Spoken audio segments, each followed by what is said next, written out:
એટલે એની પર આગળ વધે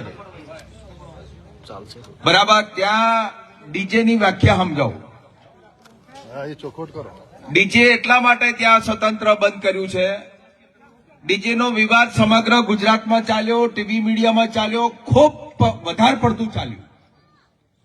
એમાં અમારું બળદેવજીભાઈ, જ્ઞાનીબેન, અમે જયારે અમારા ઘેર કે બીજે ત્રીજે જયારે મળ્યા, કેશાજીભાઈ, સમગ્ર ટીમ જયારે મળી ત્યારે એક સર્વેમાં એવું આવ્યું હતું,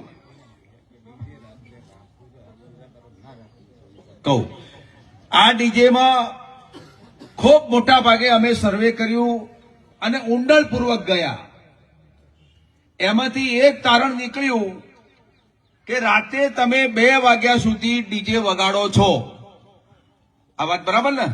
બરોબર બરોબર. રાતે 2 વાગ્યા સુધી ડીજે પર આપણી દીકરી 2 વાગ્યા સુધી ડીજે ના તાલે નાચે છે, આપણો દીકરો ડીજે ના તાલે નાચે છે, આપણો જમૈયે ડીજે ના તાલે નાચે છે અને આપણાથી પડોશીનો દીકરો ડીજે ના તાલે 2 વાગ્યા સુધી નાચે છે.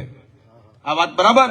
બરોબર બરોબર. એમાં ઘટના એવી ઘટે છે કે રાતે કોઈક દારૂડિયો દારૂ પી, કોઈ દીકરીનો જમઈ દારૂ પી, કે બીજો ત્રીજો કોઈક દારૂ પીને બહાર પડે, ની દીકરી નાચતી હોય, રાતે 1:30 વાગે એની ઓખ મળે, 4 દાડા ચેડ કોકની અંદર ભાગી જાય.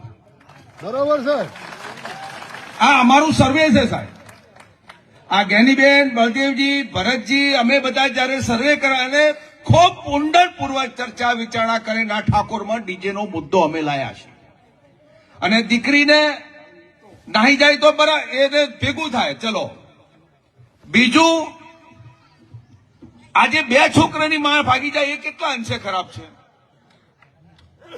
અને ક્યારે ભાગે છે કે આમાં મેં શરૂઆતમાં મારા ભાષણમાં જ કીધું કે તમે જે 35 નંબરનો જે મુદ્દો લાયા છો દારૂ બાબતનો, જો આટલું પડી જાય તો 18 પ્રકારનું બંધારણ પાકું. આમાં કાંઈ ઘટતું નહીં. બોલો સાહેબ, બહુ વેદના થાય છે.